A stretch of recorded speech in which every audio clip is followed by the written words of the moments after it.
14 সংখ্যক অসম বিধানসভা নিৰ্বাচনৰ 3টা পৰ্যায়ত অনুষ্ঠিত কৰাৰ বাবে হাজু হৈছে দেশৰ নিৰ্বাচন আয়োগ। বহাগ বিহুৰ পূৰ্বে 2টা পৰ্যায় আৰু বিহুৰ পাছত 3টো পৰ্যায়ৰ নিৰ্বাচন অনুষ্ঠিত কৰাৰ বাবে হাজু হৈছে নিৰ্বাচন আয়োগ আৰু হাজু হৈয়ে নিৰ্বাচন আয়োগৰ এটা উচ্চস্তৰীয় দলে সোমবাৰৰ পৰা আৰম্ভ কৰিছে অসম ভ্ৰমণ কাৰ্যসূচী। 3টা পৰ্যায়ত অনুষ্ঠিত হ'ব অসম বিধানসভাৰ নিৰ্বাচন। বহাগ বিহুৰ পূৰ্বে হ'ব উজনি নামনিত নিৰ্বাচন। 14 সংখ্যক অসম বিধানসভাৰ নিৰ্বাচনৰ বাবে হাজু দেশৰ নিৰ্বাচন আয়োগ। এই হিচাপত সোমবাৰৰ পৰা দুদিনীয়া ভ্ৰমণ আৰম্ভ কৰিছে দেশৰ নিৰ্বাচন আয়োগৰ এটা উচ্চস্তৰীয় দলে। দলটোৱে সোমবাৰে ডিব্ৰুগড়ত উজনি অসমৰ জিলাসমূহৰ উপায়ুক্ত আৰু আৰক্ষী অধীক্ষকৰ সৈতে আৰম্ভ কৰে পৰ্যালোচনা বৈঠক। ডিব্ৰুগড়ত পৰ্যালোচনা কৰাৰ পিছত মঙলবাৰে গুৱাহাটীত দ্বিতীয়খন বৈঠকত অংশগ্ৰহণ কৰিব নিৰ্বাচন আয়োগৰ দলটোৱে। এই বৈঠকত মুখ্য সচিব জিষ্ণু বৰুৱা, ডিজিপি ভাস্কৰ জ্যোতি মহন্ত, বিশেষ শাখাৰ এডিজিপি হীৰেন নাথ আৰু জিলা উপায়ুক্ত তথা আৰক্ষী অধীক্ষকসকল উপস্থিত থাকিব। প্ৰাপ্ত খবৰ অনুসৰি উজনি অসমত প্ৰথম পৰ্যায়ৰ নিৰ্বাচন অনুষ্ঠিত হ'ব। বহাগ বিহুৰ পূৰ্বে প্ৰথম পৰ্যায়ৰ নিৰ্বাচন অনুষ্ঠিত কৰাৰ পিছতে দ্বিতীয় পৰ্যায়ৰ নিৰ্বাচন অনুষ্ঠিত কৰিব নামনি অসমত। ইয়াৰ পিছত 14 সংখ্যক অসম বিধানসভাৰ অন্তিম তথা তৃতীয় পৰ্যায়ৰ নিৰ্বাচন অনুষ্ঠিত হ'ব বৰাক উপত্যকাত। কোভিড-19ৰ বিধি ৰক্ষাৰ বাবে এইবেলিৰ নিৰ্বাচনত বিশেষ সতৰ্কতামূলক ব্যৱস্থাও কৰিব দেশৰ নিৰ্বাচন আয়োগে। সেই হিচাপত ভোটগ্ৰহণ কেন্দ্ৰৰ সংখ্যা বৃদ্ধি কৰিবলৈ সাজু নিৰ্বাচন আয়োগ। ভোটগ্ৰহণ কেন্দ্ৰৰ সংখ্যা 29,000লৈ বৃদ্ধি পাব পাৰে। বিগত 13 সংখ্যক অসম বিধানসভাৰ নিৰ্বাচনত ভোটগ্ৰহণ কেন্দ্ৰৰ সংখ্যা আছিল 24,888টা। এই সংখ্যা বৃদ্ধি কৰিব কোভিড-19ৰ বৃদ্ধি ৰক্ষাৰ বাবে। অৱশ্যে এই সম্পৰ্কত কোনো কথা আনুষ্ঠানিকভাৱে ঘোষণা কৰা নাই দেশৰ নিৰ্বাচন আয়োগে। কেমেৰা পাৰ্চন সঞ্জয় বৰাৰ সৈতে বিজু কুমাৰ ডেকাৰ report, news 18 Assam north east. ইফালে নিৰ্বাচনৰ দিন চমু চাপি অহাৰ লগে লগে বিসম্বাদে গা কৰি উঠিছে কংগ্ৰেছৰ লগতে বিজেপিটো। আন বহু সমষ্টিৰ দৰে শোণিতপুৰৰ ঢেকিয়াজুলিতো বিজেপিটো গা কৰি উঠা বিসম্বাদে বিধায়ক অশোক সিংহাললৈ এতিয়া কঢ়িয়াই আনিছে অশনি সংকেত। ঢেকিয়াজুলিৰ বিজেপিত মুকলি বিসম্বাদ, টিকট প্ৰত্যাশীৰ বিশাল ভোজমেল। ভোজমেলত বিজেপি বচাও, অশোক সিংহল হটাও ধ্বনি।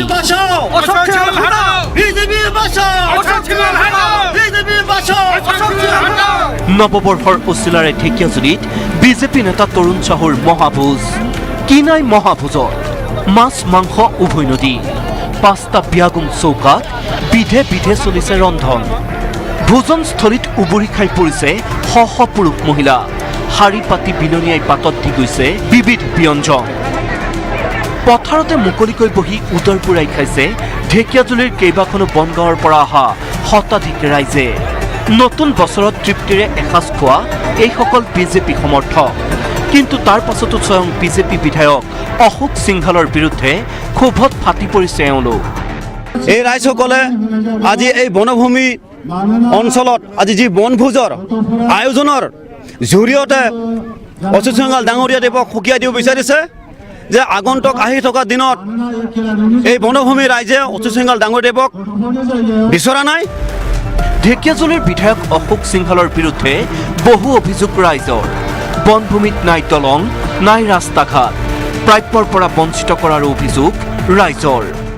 ডেভেলপৰ কাম একো কৰা নাই আৰু বৰংশ বনভূমিত লক্ষ্মণ ৰেখাহে দিছে। আমাৰ এখন দলং, ভাল দলং নাই, ৰাস্তা নাই, বনভূমিত একোৱেই নাই, আনকি এটা ইউৰিনো দিয়া নাই। সেইকাৰণে আমি একতা হৈ আগন্তুক ইলেকশ্যনত যুঁজ কৰিব বিচাৰিছোঁ। অশোক সিংহাল হটাও, বিজেপি বাচাও। সেইবাবে ৰাইজৰ মুখত বিজেপি বচাও, অশোক সিংহাল হটাও ধ্বনি। বিজেপি বাঁচাও, অশোক সিংহাল হটাও, সিংহাল হটাও, বিজেপি বাঁচাও, অশোক সিংহাল হটাও, বিজেপি বাঁচাও, অশোক সিংহাল হটাও, বিজেপি বাঁচাও, অশোক সিংহাল হটাও। অশোক সিংহালক নালাগে, ৰাইজক লাগে স্থানীয় প্ৰাৰ্থী। কিন্তু ঢেকিয়াজুলিৰ বিজেপি সমৰ্থকৰ কোন এইগৰাকী পচন্দৰ প্ৰাৰ্থী? শুনক বিজেপি সমৰ্থকৰ মুখেৰে। আমি এতিয়া তৰুণ চাহু ডাঙৰীয়া দেৱকে লোকেল হিচাপে তাকে আঁকোৱালি লৈছোঁ। আমি তৰুণ চাহু ডাঙৰীয়াদেৱক 2021 যি বিধানসভা নিৰ্বাচনত তেখেতক আমি বিজেপিৰ তৰফৰ পৰা তেওঁক MLA হিচাপে আমি বিচাৰিছোঁ। তৰুণ চাহু 30 বছৰ ধৰি ঢেকিয়াজুলিত বিজেপি দলৰ গুৰি বঠা ধৰা তৰুণ চাহুৱে স্থিতপজ্ঞৰ দৰে নস্যাৎ কৰাৰ চেষ্টা কৰিলে বিসম্বাদৰ প্ৰসংগ। ৰাজনৈতিক আলোচনা হয় কি আজিকালি তো পাকঘৰতো ৰাজনীতিক হয়, সবতে ৰাজনীতিক হয়, তো যতে বহে ৰাজনীতিকৰ বতৰ চলি আছে, অলপতো হ'বই ৰাজনীতিক। কিন্তু পাঁচ মুহূৰ্ততে তৰুণ চাহুৰ মুখত ওলাল ৰাইজৰ ক্ষোভৰ কথা। 30 বছৰে দলৰ সেৱা কৰাৰ প্ৰতিদান নাপালে কি কৰিব সেয়াও জনালে তৰুণ চাহুৱে। ৰাইজৰ ক্ষোভ আছে, ৰাইজৰ এইটো ক্ষোভ, এইটোতো আৰু ৰাইজৰ ওপৰততো আৰু কোনো নাই, ৰাইজে ৰজা। যিহেতু ভাৰতীয় জনতা পাৰ্টিত সুদীৰ্ঘ 30টা বছৰ কাল মই যেতিয়া কাৰ্যক্ৰমৰ লগত জড়িত হৈ আছোঁ, যদি নিদিয়ে সময়ত দেখা যাব, এইটো ৰাইজৰ ওপৰত সিদ্ধান্ত। মইতো ৰাইজৰ মানুহ, মাটিৰ মানুহ, মোৰনো আছে কি, মইতো জীৱনভৰে সকলোৱে জানে যে ৰাইজৰ লগতে থাকোঁ। ঢেকিয়াজুলিত এতিয়া একাংশ বিজেপি সমৰ্থকৰ আশা ভৰসাৰ থল শীৰ্ষ নেতৃত্ব। কিন্তু নেতৃত্বই মানি ল'বনে মহাভোজৰ আয়োজনেৰে তৰুণ চাহুৰ সমৰ্থকৰ এই হুংকাৰ? মিছামাৰীৰ পৰা হৰেণ ভূমিজৰ report, news 18 Assam north east.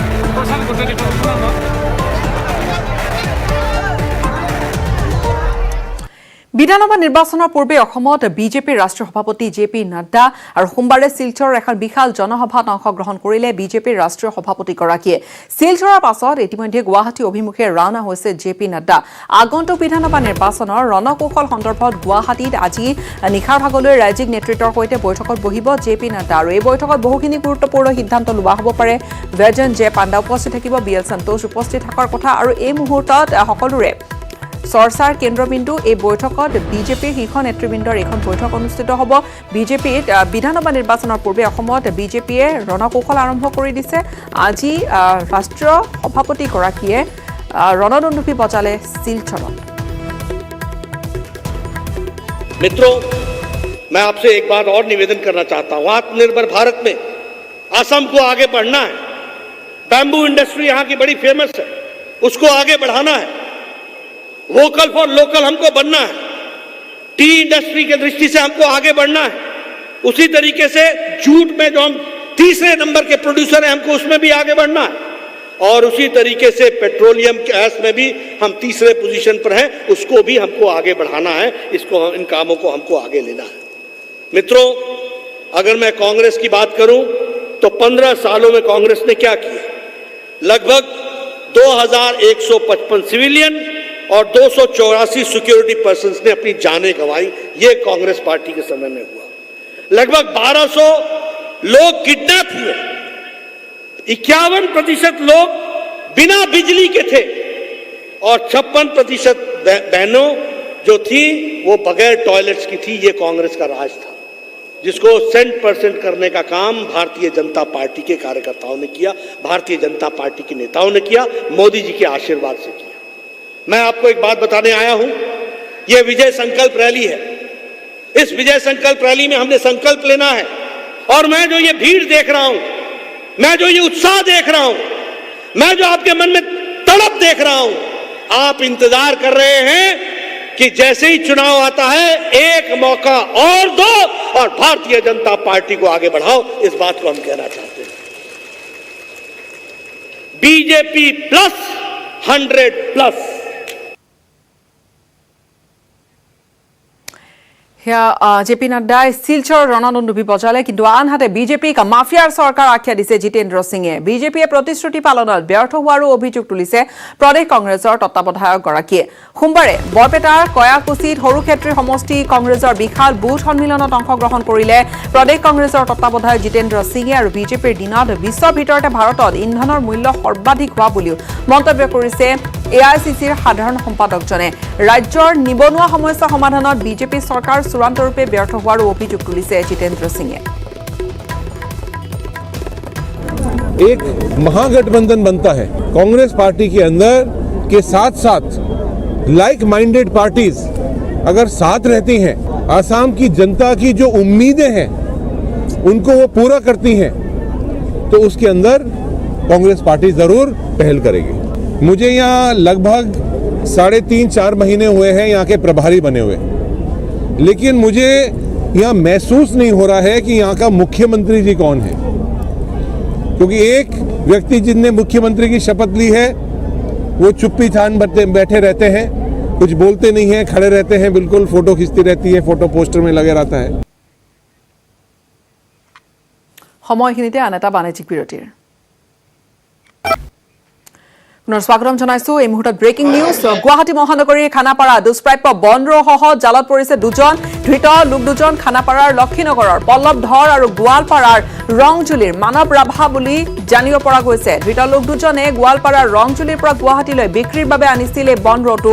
আৰু wild life crime control bureau চমুকৈ WCCB আৰু গুৱাহাটী বনাঞ্চলিক বিষয়াৰ নেতৃত্বত চলা এটা অভিযানত এই দুষ্প্ৰাপ্য বনৰৌটো উদ্ধাৰ কৰাৰ লগতে আটক কৰা হৈছে এই দুইজন সৰবৰাহকাৰী। আন্তঃৰাষ্ট্ৰীয় বজাৰত কেইবা লাখ টকা মূল্যৰ এই বনৰৌটো চিৰিয়াখানা কৰ্তৃপক্ষক গতাই দিয়া হৈছে বন বিভাগৰ ফালৰ পৰা। ল'ব গৈছিলোঁ, মোৰ গাড়ী আছিলে এইকাৰণে ইয়াতে ৰাখিছিলোঁ খানাপাৰাতে। মই একো নাজানো ছাৰ এইবোৰ। কি নাম আপোনাৰ? মোৰ নাম পল্লৱ। বিক্ৰী কৰা মানে আনি দিলে অলপ পইচা দিম বুলি কৈছিলে। কোনে? এই ফোন নম্বৰটো চিনি নাপাওঁ মই, বাবু বড়ো বুলি এজন আছে, সি মোক নম্বৰটো দিছিলে। 50,000 দিম বুলি কৈছিল নেকি। তেওঁলোকক আমি পালোঁ হাতেলোতে, তাৰপিছত আমি লৈ আহিছোঁ আৰু ৰেঞ্জত আমি লৈ যাম এতিয়া। ক'ত পালে? আপোনাৰ খানাপাৰাত তেওঁলোকে ডিল কৰিবলৈ আহিছিলে, সেইটো তেওঁলোকে এইটো বিক্ৰী কৰিবলৈ আনিছিলে। তেওঁ বাকীখিনি আৰু ইনভেষ্টিগেশ্যনৰ পুষ্টিৰ আশাত বজাৰৰ পৰা কিনি অনা পাচলিত থাকে বৰ বিষ। বিষাক্ত দ্ৰব্যৰ প্ৰভাৱত ৰাতিটোৰ ভিতৰতে লহপহকৈ বাঢ়ি আহে পাচলিৰ বাগিচা। বাগিচাৰ পৰা কিনি অনা সেউজীয়া পাচলি পকাবলৈও কৃষকে ব্যৱহাৰ কৰে বিষাক্ত ৰাসায়নিক দ্ৰব্য। অসাধু কৃষকে সংঘটিত কৰা এনে কাণ্ডৰ পৰিণতি শুনিলে কিন্তু গা শিয়ৰি উঠিব সকলোৰে। পাচলিত বৰ বিষ, কি বিলাহী কি বেঙেনা, সকলোতে মাথো বিষ আৰু বিষ। বিষাক্ত পাচলিয়ে মাতিছে ভয়ংকৰ বিপদ। হাওঁফাওঁৰ জটিল ৰোগৰ লগতে কেঞ্চাৰৰ দৰে দুৰাৰোগ্য ৰোগত আক্ৰান্ত হোৱাৰ আশংকাত ভুগিছে গ্ৰাহক। এইটোতো স্বাস্থ্যৰ পক্ষে ক্ষতিকাৰক হ'বই। কাৰ্বাৰ জাতীয় বস্তুবিলাক মেক্সিমাম যদি আমাৰ মানুহৰ শৰীৰলৈ যায় তেতিয়াহ'লে নিশ্চয় আমাৰ লাং চাংছৰ কাৰণে প্ৰব্লেম আহি যাব পাৰে। এজমেটিক ট্ৰাবল, শ্বৰ্টনেছ অফ ব্ৰিথিংছ, তেনেকুৱা ধৰণৰ পেটৰ প্ৰব্লেম আহিব পাৰে। আপোনাৰ যদি প্ৰপাৰ পৰিমাণে ভালকৈ যদি বনোৱা নহয়, ধোৱা নহয়, সিদ্ধ কৰি খোৱা নহয়, যিকোনো বেমাৰ আপুনি দুৰাৰোগ্য কেঞ্চাৰ ৰোগলৈ হৈ যাব পাৰে। এই মন্তব্য এগৰাকী চিকিৎসকৰ। নগাঁৱৰ ঢিঙত শাক পাচলিৰ উৎপাদনৰ দৃশ্য দেখি আতংকিত গ্ৰাহকৰ লগতে চিকিৎসক সমাজ। অসাধু খেতিয়কে খেতিত প্ৰয়োগ কৰে ইথাৰেলৰ দৰে বিষাক্ত দ্ৰব্য। ইথাৰেলৰ প্ৰকোপত লহপহকৈ বাঢ়ে পাচলি। গছত লোমালোমে লাগে বিলাহী বেঙেনা। ইমানতেই শেষ হোৱা নাই। মুনাফাৰ লোভত খেতিয়কে কেঁচাতে চিঙা বিলাহীত প্ৰয়োগ কৰে বিষাক্ত ৰাসায়নিক দ্ৰব্য। কাৰ্বাইডৰ দৰে বিষাক্ত দ্ৰব্যই ৰাতিটোৰ ভিতৰতে ৰঙচুৱা কৰে সেউজীয়া বিলাহী। এইদৰে ঢিঙৰ কৃষকে দৈনিক বজাৰলৈ মোকলাই দিয়ে কুইণ্টলে কুইণ্টলে বিলাহী। বাইফৰ্চ আমি যেতিয়া পকাবলৈ যাম তাত সদায় কিবা এইবিলাক কাৰ্বাইড চাৰ্বাইড দিয়া হয়, তেতিয়াহ'লেতো নিশ্চয় এটা বেড এফেক্ট আহিবই আমাৰ শৰীৰত। কেৱল বিলাহীয়েই নহয়, একে উপায়েৰে কৃষকে উৎপাদন কৰে আলু, বেঙেনা, ফুলকবি, ওলকবি, বন্ধাকবি আৰু জলকীয়াও। খেতিৰ লগতে ফচল ছিঙি অনাৰ পাছত প্ৰয়োগ কৰে বিষাক্ত ৰাসায়নিক দ্ৰব্য। ইথাৰেল আৰু ক্ৰিপ্টনৰ দৰে বিষাক্ত দ্ৰব্য মিহলোৱা তেনে পাচলি পাইগৈ আমাৰ পাকঘৰ। কণ কণ শিশুৰ লগতে এনে পাচলি ভক্ষণ কৰে বৃদ্ধাই। ইয়াৰ ফলস্বৰূপে ৰাজ্যত বৃদ্ধি পাইছে হাওঁফাওঁ আৰু কেঞ্চাৰৰ দৰে ভয়ংকৰ ব্যাধিত আক্ৰান্ত লোকৰ সংখ্যা। কেঁচাই একেবাৰে অপইতা বিলাহীবিলাক ছিঙি আনি পেলাই দমাই থৈ পেলাই তাত স্প্ৰে মাৰে। যিটো স্প্ৰে মাৰিব ৰাসায়নিক দ্ৰব্য ব্যৱহাৰ কৰিব আৰু ৰাতিটোৰ ভিতৰতে পকি যায় আৰু পিছদিনাখন আনি সেয়া আনি আমাৰ ওচৰৰে বজাৰত আনি পেলাই সেইটো বিক্ৰী কৰে। গতিকে আমি সেইবিলাক আনি খাইছোঁ। গতিকে সেইবিলাক খোৱাৰ পিছত কি হৈছে, আমাৰ বিভিন্ন বেমাৰ হৈছে। কিন্তু তাৰ পাছতো নীৰৱ চৰকাৰ তথা প্ৰশাসন। পাচলিৰ নামত ৰাইজক বিষ খুৱাই থকা এনে কৃষকৰ বিৰুদ্ধে ব্যৱস্থা লোৱাৰ আহৰি নাই। হোটেল ৰেষ্টুৰাঁই অভিযান চলাই বাহ লোৱা সংশ্লিষ্ট বিভাগৰো। এনে পৰিস্থিতিত সাধাৰণজনে কাক ক'ব, কোনে শুনিব, কোনে পঠিয়াব? ৰূপহী হাতৰ পৰা মুজাম্মিল হকৰ report, news 18 Assam north east.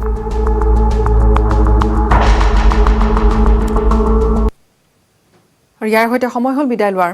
নমস্কাৰ।